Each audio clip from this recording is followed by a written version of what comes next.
On today's show, the vibes should be up for Dallas Mavericks fans, but I'm bringing on one of the grumpiest Mavericks fans I've ever met. How grumpy is Kirk Henderson about the Mavericks? We're going to answer that and some more fun on today's Locked On Mavs. Stop it! Stop! The number one pick will go to the Dallas Mavericks. Cooper Flagg will fly in Dallas. Dogs, all of us, all five. You are Locked On Mavs. Great, your daily Dallas Mavericks podcast.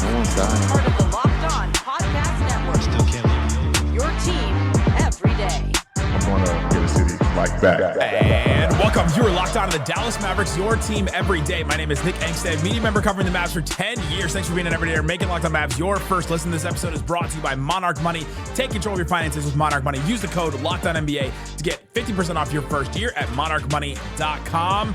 Today's episode, I am joined by the guy that runs Mavs Moneyball, my former boss, in a way. No, we worked underneath another lady. I was gonna say we were on the same level at that point. Oh yeah, Kirk Henderson at KirkSeriousSace, if you've seen him on Twitter. And Kirk, what you got for me? Oh man, we are in the depths of summer, and I didn't know I have to record tomorrow, and I don't know what we're going to talk about. So maybe you'll give me some ideas here tonight. That's what we do. We just give each other ideas. I know we do that for the DLS show,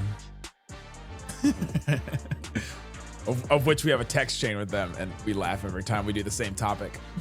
Today's episode, though, we're going to play Grump-O-Meter. How grumpy is Kirk about a certain Mavs topic? Because a friend of mine at church today asked me, are the vibes back up? Are Mavericks fans back up because of Cooper Flagg? Like, are we all the way back? Like, where are we? And so it made me think about, okay, well, how back are people actually? And if there's anybody that's going to maybe not be fully back up or ever up at all, it's Kirk. You tend to be a very grumpy Mavs fan. It's an earned reputation. I would say so, having known you for as long as I've known you. Yeah. So, I mean, it's never as tonally, like Twitter allows you to read into tone a lot. And like, I don't know, I would say I'm grumpy in the moment, but not in perpetuity.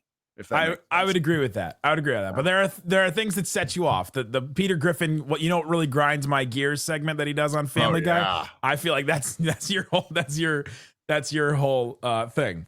Okay, I'm gonna read a statement, and you're gonna tell me 0 to 5. How grumpy are you about this specific thing?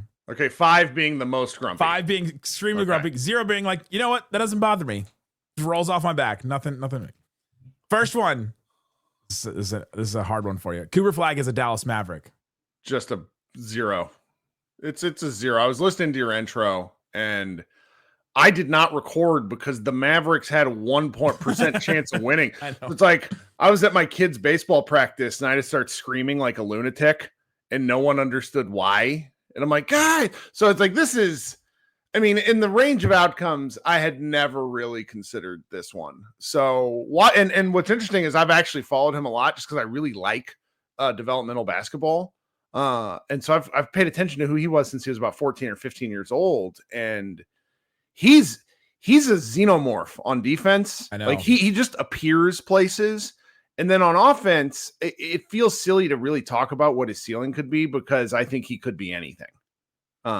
It's a little different than Luka, because Luka was obviously just so we had a lot of tape on him. We knew what he was, but it's like this guy, with the exception of his goatee, I'm so thrilled about him. Oh, there we go. There's a good sentence. Cooper Flagg is embracing the goatee. That is another statement. Grump-O-Meter. Mm-hmm. So, the goatee's about a 1. This is where my dad genes kick in. And I remember my own father being like, you are not having facial hair, which is why I have the beard now. The beard is directly rebellious against your father? Oh, a little bit. That and the neck fat. Like the two things put together, it's just that it exists. But with him, I think somebody asked him about it, and he was just like, look, I'm trying something. Because, I now make $10 million a year. He can do what he wants. He really can. It still makes me laugh. I'm just very happy he doesn't have the youth Meemaw haircut. It's like what I occasionally refer to as the Tim Cato. Love you, Timmy. With like the curly on top? The curly on top. Yeah. That would be something. That has become the new look. That's the emo-ver. That's the new emo-ver from when we were like we were kids. The thing about Cooper Flagg you mentioned, the xenomorph on defense. I think he's an anamorph on offense. Like he could turn into anything. I don't think we know exactly what his offensive game is going to look like in the NBA. We saw some stuff at Summer League where he can handle the ball. He can get his own shot. He's obviously going to drive a lot, and I think he's going to get fouled a lot in the NBA because he's just so big and so quick.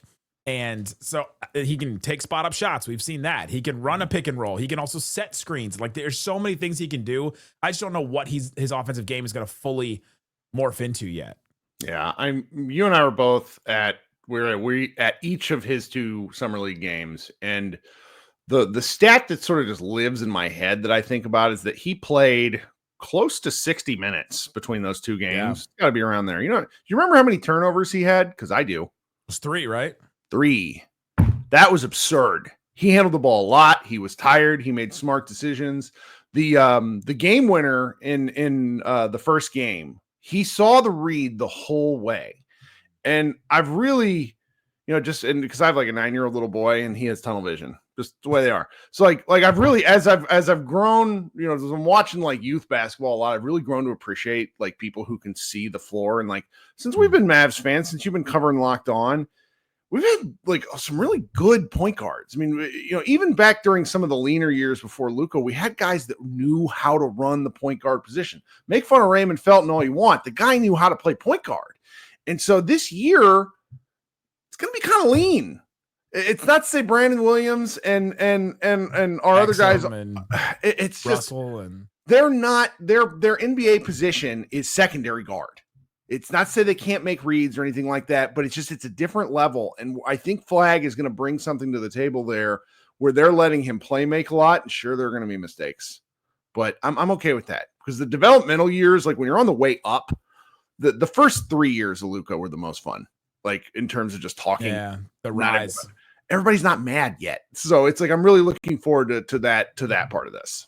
Do you think we'll get there, that people won't be mad about Cooper Flagg because there are expectations for this team because of the trade and because of Anthony Davis and Kyrie and Nico Harrison's timeline? Are we going to get to that point, or because I'm curious what the timeline will look like for Cooper Flagg? I feel like there won't be pressure on him first year necessarily. A lot of it will be on AD, but I think it'll be interesting because will we get those first 3 years non-angry rise for Cooper Flagg? See, I still can't, with enough time before the season starts, the Mavericks themselves have to be considering an internal readjustment of expectations and then projecting that outward.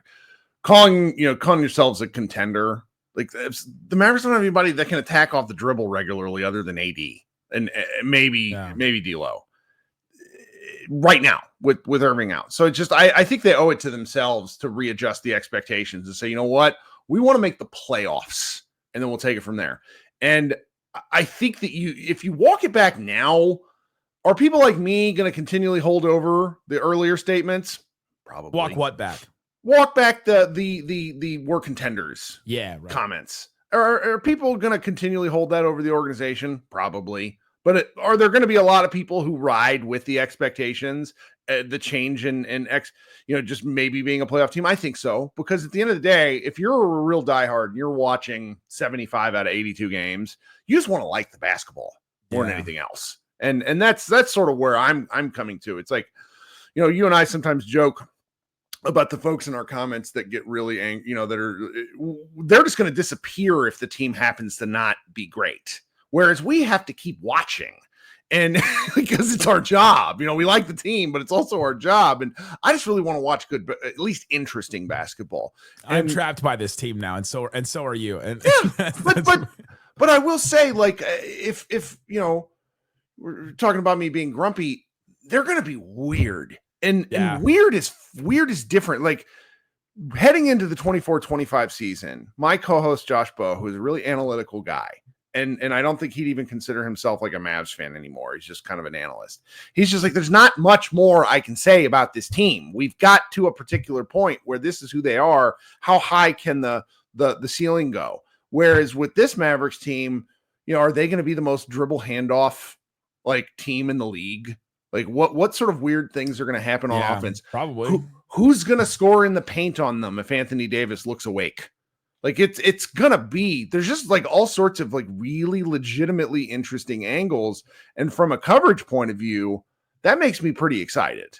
It's just so different than what we've been used to, right? And Mm-hmm. to bring up Luka, we've been used to this heliocentric ISO basketball that Luka was really great at, and the Mavs had that for the last 6 years, and it was the only thing you had to build around was that, which Luka can raise your ceiling incredibly. But right now, the Mavs have Cooper Flagg, Anthony Davis. Like, you have these unique pieces that the Mavs have just not had any pieces like that in a long time. Like wings and forwards that can just do all these different things and have these unique elite skills.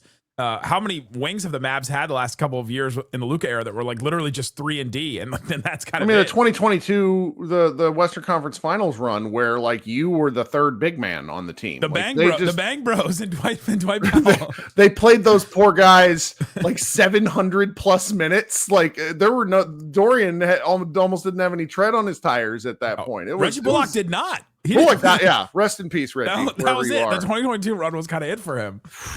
Yeah. Coming up, I want to ask about the Grump-O-Meter. Nico Harrison said people finally understood the vision for the Mavericks when they got Cooper Flagg. We'll talk about that and more coming up. Today's episode of Locked On Mavs brought to you by something that we could all use every once in a while. 5-Hour Energy. Time to fuel up and turn it up with a 5-Hour Energy transfusion. It brings bold grape, ginger, lime flavors of your favorite golf drink, minus the alcohol, into a quick energy shot. You gotta love the different flavors that they have. You can go check it out. And if you are taking a group to the links, you're going 9 holes, 18 holes, whatever you're doing. I'm not a golfer myself. My friends that go, they're like, man, I get towards the end of it and you're like, I just need an extra boost, need something extra to get me over the edge, to make me still feel like I can hit the ball as far as I did before, hit the ball like Happy Gilmore. You want to take a 5-Hour Energy. Golf is all about good times, good people, and good flavors. And of course, the grape ginger lime flavor gives you the best parts of your clubhouse go-to without chasing down the beverage cart, trying to get them to pay attention to you. If you go to 5hourenergy.com today, that's the number 5hourenergy.com. You can use the promo code LOCKEDONGOLF. It's Locked On Golf, all one word. You get 20% off your order. So you can order whatever you want. You could order this special flavor. You can order whatever other flavors you want, and you get 20% off your order. You can also get subscriptions with 5-Hour Energy, so you can get multiple ones sent to you. You cannot use this code with that, but you can use Locked On Golf, the code, with any other kind of order. This offer is only valid until September 30th on one order, cannot be used with other promotions. Go check it out at 5hourenergy.com. Shut it down! Let's go home! Thanks for hanging out with us on Locked On Mavs, being part of the show, part of the Raccoon Squad. That's what we call our listeners, listening every single day. We appreciate you for checking out the show. We'll be daily all throughout the offseason. That's what we do. We're here for you. We made a promise years ago, probably during COVID, when we were doing 4 days a week still. We were like, well, we might as well. If we can do it then, we can do it forever. So that's what we've decided to do here at Locked On Mavs. And I'm here with Kirk Henderson of Mavs Moneyball with the podcast Pod Maverick. You can go check out that show as well. And we're playing Grump-O-Meter. 0 to 5, how grumpy is Kirk, or how grumpy are Mavs fans about a specific topic? I said this before. I want to get your thoughts. Nico Harrison said people finally understood the vision for the Mavs when they got Cooper Flagg. 0 to 5 on the Grump-O-Meter. I mean, that's got to be a 5. If I'm in the league office and I hear him say that, I am unhappy. Because you're just feeding into the conspiracy theory chicanery. But B, let's just throw aside. Like, I don't believe there is any conspiracy. I believe the Mavs won the lottery. Not at all. Like, not even not even part of you thinks that it was a conspiracy, and it was 1.8% chance, and that's just math. No, because the way like the Mavericks hadn't ever moved up before. I think in 7 they'd stayed the same or moved down 17 times. They were, it's the gambler's fallacy. They were due, and my brain was telling me top 4. That was where I was living. I was like, oh, they're gonna jump, but not to 1. That because your brain needed something nice. Well, I was sitting there. I was like, we were in such a dark place. I was sitting there thinking, who could we argue about outside of Cooper Flagg? Because the rest of the guys are just, it's like VJ Edgecombe would have had a great time just arguing about all these guys. And that's where my head was. But then they win. I just really didn't think that this was the thing. And so his comments just sent me back up to 100. Because I'm just like, come on, man. This is not the vision. Secondarily, and we talked about this briefly, I would like the Mavericks. It's better for me and all of us if the Mavericks are good. I want them to be good. Agreed. I really do. People sometimes think that's not the case. Oh, you don't like this team. Go follow the Lakers. I'm like, no, I need the team to be good. This helps pay my bills. Our show did better during the finals run than we did during the Luka trade. I looked year to year recently. I went over our numbers, and we did better during the finals run than we did during the Luka trade. So it just is. It's incentivized, and like there's like plus it's just more fun to watch like a team you like enjoy what you're doing. And so I want the Mavericks to do well, but a scene that lives in my head, a movie scene, is, and I've shared this on Twitter a few times. It's the poker scene in Ocean's 11 where Brad Pitt is teaching those Hollywood kids to play, and one guy, I think it's Topher Grace, puts down, he goes, "Hey, look, guys, all reds." And like that's how I feel about the Mavericks line, because it's like you can't play 5 forwards. The Mavericks are gonna. They're going to. Naji Marshall at 1, Cooper Flagg at 2. It's kind of exciting. It's kind of horrifying. And so it's like the good weird, but it's just if it doesn't work, it's gonna get uncomfortable. And so for him to say this was my vision to play a bunch of forwards, I've had some people pitch to me like, look, Kirk, he's literally trying to rebuild the 2020 Lakers. The 2020 Lakers had an offensive engine in LeBron James. Anthony Davis might have been the best player during that playoff run. In fact, he probably was, but the engine was still LeBron. And so who is the Mavericks engine this year? And that's where it gets a little interesting. I mean, it's fun to talk about. Flag. And it might be. It really might be. Okay.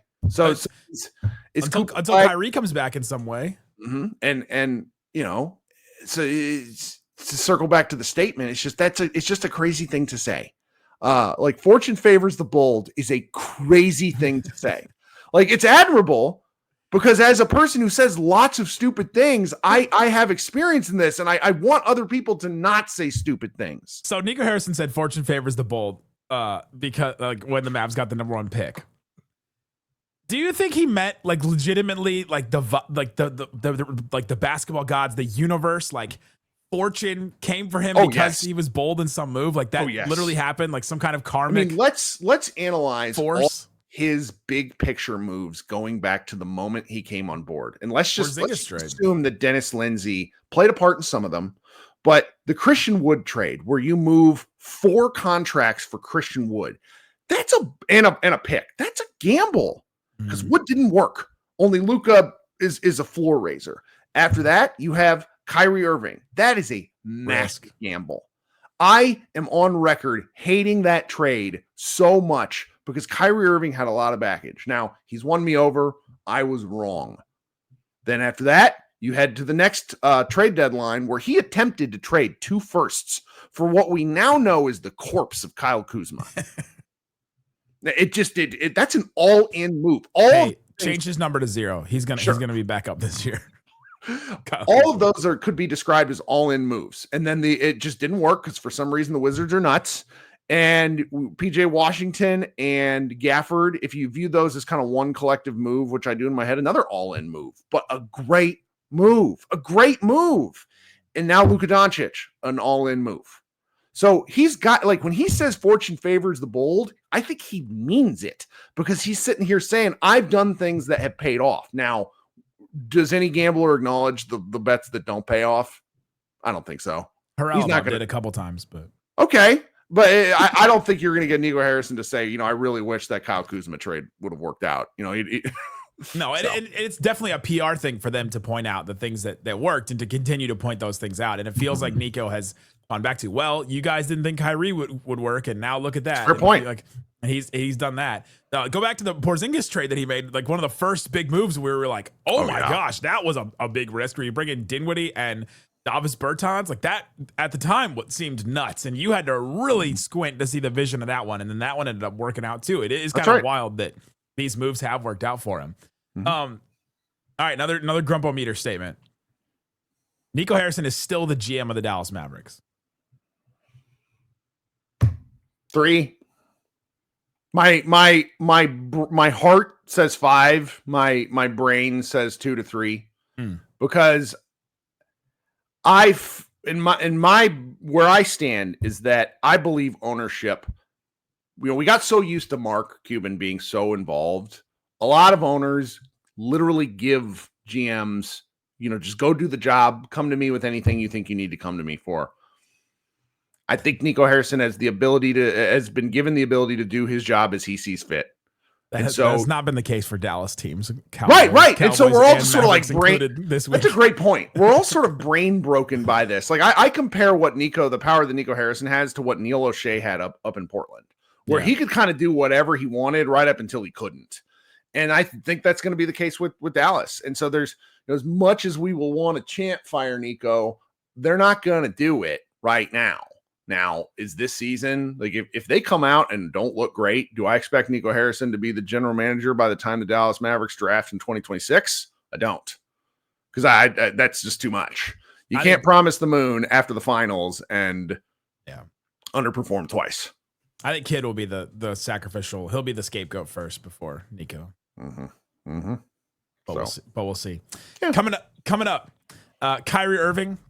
Mark Cuban says something a little crazy about Dereck Lively. Maybe something on Luka. Grump-O-Meter continues coming. Today's episode of Locked On Mavs brought to you by Monarch Money. Monarch Money is something that I use a lot because managing your money should be easier than it is. But in today's day and age, we have so many different apps, so many different things to create wealth, to use different tools. I have these different credit cards that I use different points for. One's for travel, one's for dining out, one's for all these streaming services. Like Lyft has a certain thing where they're like, all right, you get this percentage back if you use this credit card. So now I have these credit cards that I'm trying to use all these points, trying to balance everything. And so now I have transactions all over the place and I got to manage them all in one place. That's where Monarch Money comes in. It's more than a budgeting app though. It's a complete financial command center. You can track all your accounts, investments, and spending all in one place. So in addition to managing your money, you're also building wealth. You can connect like your 401k, your mortgage, your student loans, anything you can connect to Monarch Money. It gives you a lot of great flow charts to show you exactly how you are using your money, how you're spending it, how you could manage it better, and all that. Take control of your finances with Monarch Money. Use that code. It's Locked On NBA, all one word, Locked On NBA at monarchmoney.com for 50% off your first year. That's monarchmoney.com, code Locked On NBA for half off your first year. Shut it down! Let's go home! Thanks for hanging out with us on Locked On Mavs, being part of this show. Kirk Henderson here from Mavs Moneyball. And we're playing Grump-O-Meter, talking about things that happened so far this summer and how grumpy we are about them. Here's one. Luka Doncic went on a press tour after getting in phenomenal shape and committing to conditioning this summer finally. Big five. It's very upsetting. All the way. It's upsetting when my mother calls me to ask if I saw Luka Donka, as she calls him. Oh no. She's in her mid-70s. She couldn't say that name if she tried. Love her to pieces. And she's just like, our friend Luka was on the, and I was just like, our friend. Okay, mom, cool. So I don't know. Five's probably a bit much. Let's say 3. Does your mom also think you work for the Mavericks? No, but she does not know that I do this or doesn't acknowledge that I do it. It's funny. The best when she calls me and she's like, did you watch the game yesterday? And it's like, maybe. I'm not sure, Mom. My extended family thought that I worked for the Mavericks for a long time because he does a thing, Mavericks. It's like he works for that's the only thing that could compute. It was that's right. Funny. So I would say that press conference, the only reason it's a little maddening is because, of course, it comes now when he's not a Maverick. Right. He's been this good and been the face, like a face of the NBA for at least the past 2 seasons. And of course he only gets this now. And that bothers me. Are you more upset about the in shape part or the PR tour part? I would say the PR tour part because let's just say I think the in shape thing, let's just see how it goes. Our guy Luka has a just remarkable ability in season to change his shape. Somebody compared it to Tony Romo's belly once, and that just sort of lives in my head. So man, I don't know. I believe like Luka's the kind of guy who could play basketball on one leg. So it's like, is he going to change his game that much? I mean, one of the things I think about often is like, oh, well, his rim pressure really, really went down. And I'm like, yeah, he also threw a grillion lobs in a season. Is that accounted for? What are we doing? That's a great point. I don't know. So that's where I am. Yeah, the PR tour. Oh, man. I want to do a couple on the actual Mavericks. Kyrie Irving says, don't hold your breath on him returning to play this next season. He's never come back from an injury early, so why should we expect one on a really scary one? So you're not grumpy about this at all. You're like, this is 0. expected. So where I sit in my fandom is I would rather be wrong and pleasantly surprised than right and angry. Now that might surprise people, but it's going to be so much cooler to me if he comes out of the tunnel like it's a wrestling entrance around game 74 and the Mavericks are fighting to hold on to, let's just say, the 6th seed, something like that. And that emotional boost could carry the Mavericks into the playoffs. Well, that'd be really cool to me. Needing him to get there sucks because it places too high of expectations on him. Most ACL injuries, the guys that come back from it say they're not themselves for quite a while, even after returning. And I just don't think that's a fair expectation to place on him. It's not his fault he tore his ACL. Yeah, it's Jonas Valanciunas' fault. I still can't. My blood boils a little bit every time I think about being in TD Garden during the finals for Porzingis' return. Was it game 1 or game 2? They put him. There's a camera on him walking through the hallway back through the tunnel, like a long way tunnel back, then to the tunnel, like back in. Oh, and the crowd was maybe the loudest they were the whole time, save for maybe when they actually, you know what? That was the loudest that they were the whole time, even when they won the title. That was the loudest is when Porzingis was making his like wrestling return to the floor randomly. He was so good. I hated that so much. Oh, just like poetic justice for him in a way. And that may be his last relevant NBA moment. Pretty good one to have, though. I would say so. Yeah. Here's another statement. Kyrie Irving is an internet streamer now. I'm really glad we don't have to cover everything he says. So let's call that I'm not grumpy about it. Let's call it a 1. You didn't watch the 24-hour stream? I mean, the one thing when you talk, like the cool part about when you talk all the time is you just flood the zone so you can't get in trouble because no one is really paying attention to everything you're saying. So, I mean, and plus, a lot of the newsworthy bits end up making it our way, which is nice. I like hearing him talk about stuff, though. He's just like he's a politician. Like he says so much without saying a single thing. His answers are a little different now, but when he first came to the Mavericks, remember he used to get those transcribed press conference clippings where you have like 600-word answers. Oh, yeah. He didn't say anything here. This is amazing. So now he's just doing that and making money. I'm kind of impressed. His answers were like a Mavs Money Bar article sometimes, in length. Mark Cuban suggested that Dereck Lively could take 2 to 3 threes per game next season. I mean, he's one of us now. So, but he's still got ownership stake. He's still around. He's still taking press conferences in a way. Which just because he's a good quote, but I mean, he has as much input on the team as we do. He's a very highly compensated like season ticket holder now. As it's my. I would like to see that. So I would call it my grumpiness meter on that is a 0. Because I think for the Mavericks offense to work, there has to be some floor spacing. Yeah. So let's get weird. And so Barlow's a locked on guy, right? Rafael Barlow. He was, but okay. So when we were talking during that draft process, he was the one that came through early and was like, guys, he's on our show in February. Right. That's right. He came through and during the draft combine or during the pre-draft process, he's like, this guy's a riser and he's hitting threes. Yeah. So why not see it? What's the downside? If they're going to miss threes, why not have missed threes from a weird dude instead of PJ Washington? Well, that's the thing. Like there's a bunch of shaky 3-point shooters on the Mavericks that are going to play a lot of minutes. I don't know what Cooper Flagg is going to be. I expect him to be a good 3-point shooter, but rookie season. Maybe not immediately. Yeah. Rookie season, the line moving back, who knows on that. Anthony Davis, really shaky 3-point shooter. Oh, I mean, heinous. Like you're being kind. He's a heinous 3-point shooter. Naji Marshall was really bad last year and like has had 1.5 seasons of good 3-point shooting. Like there are some bad 3-point shooters on the Mavericks. And so I'd give Lively the chance. That's fun. I'm with you. Yeah, I don't think it's going to happen. Like I don't see the logical path to it, but I really hope we see it is where I am. So let's call that a 0 on the grumpy meter. Okay. I like that one. Klay Thompson is in love with Megan Thee Stallion, according to him. Yeah, he needs to get married and take her name, and the Mavs need to sell the Stallion jerseys. Who told me yesterday it's Klay the shooter. Klay the shooter. Just all capitalized the. Just I'm here for it. I'm here for it. And you know what? We've known this for years. You in particular have known this for years. A man in love, like Maxi Kleber way back in the day, can hit buckets. All right? True. A guy in the right fair. headspace. A guy who's happy at home is happy at work. Okay, I'm really like Klay, let's a big time Klay season coming. Let's project. Let's go. That. I'm ready for it too. You know what I'm ready for is for Meg Thee Stallion to turn into Taylor Swift for the Mavericks, and like sure, they just show her on the jumbotron every quarter or something like that. That's right. She's on the broadcast. My mother will also ask me questions about who that is. Looking forward to that. What will she call her?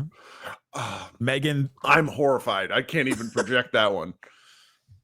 The girl with the ass. I was just yes, probably. Jaden Hardy's summer workout video has dropped, and some people are hyped for him again. Yes, did he learn how to dribble? There's some dribbling in it for sure. Really? Okay. Oh, Jaden, I sat behind, I think, a woman he was dating in a game once, and she was just so excited watching him play. I hope for good things for Jaden because, like we said, the Mavericks need dribbling. His confidence is probably one of the unheralded fun things about the Mavericks because when he just goes out there every time and it's like nothing happened the time before, doesn't care. I mean, because he was so awesome in the playoff run and then he was so bad last year. And it's like, what happened? How are you bad in the games that don't matter and amazing in some of these games that are just like total pressure cookers? It's like they only should play him. They should play him as like the closer, like Mariano Rivera, just like bring him out when the times are like really like in a really tough situation, because that season when the Mavericks missed the entire postseason, when everything felt like every shot felt like it was life or death at the end of the season because everything was on the line. Jaden Hardy was just out there just having fun, rookie year, like just taking shots with Luka and Kyrie. Then the playoff run, Western Conference Finals, Jason Kidd's like, here, Jaden Hardy, go out there and dribble and make buckets. And he did. And then finals, same thing. It's like he can only operate when everything's on the line. And then when it's regular season, when things don't matter as much, it's wild how different it is. Looking forward to him. But you're not grumpy about that? The workout videos are great. They're the copium of the offseason. I heard somebody refer to Ben Simmons as a Marvel superhero in all of his workout videos, and then he looks like original Steve Rogers when it comes time to actually play basketball. So I don't know, it's fun. Like do you remember the Willie Cauley-Stein ones? Those were just peak Mavs off season. So I would say, it's a 1. I'm not grumpy about a man touting himself. You got to have confidence to stay in the NBA. For sure. And he got a contract. He's getting paid to play NBA basketball. So that's right. There you go. Go check out Kirk, Pod Maverick, and Mavs Moneyball. Great stuff all the time going on over there. That's basically where I got my start in this business. So shout out to them, and we will be back tomorrow with more with Isaac and I, and probably slightly doing some stuff. We'll have some fun. Thanks so much for listening to Locked On Mavs. Peace out. Boom.